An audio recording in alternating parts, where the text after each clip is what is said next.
Bibigyan ng arrival honor si South Korean President Lee Jae-myung sa kanyang pagdating sa Malacanang mamaya. Ngayong araw darating ang South Korean President para sa kanyang 2 araw na state visit dito sa Pilipinas.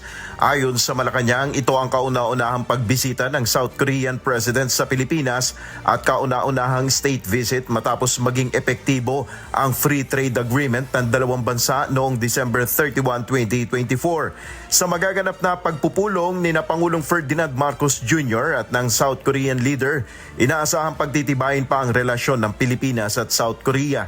Partikular na tatalakayin ng dalawang lider ang ukol sa kooperasyon sa defense, maritime economic, development fields at people-to-people ties. Inaasahang magpapalitan rin ng dalawang lider ng pananaw hinggil sa mga isyu sa riyon at pandaigdig.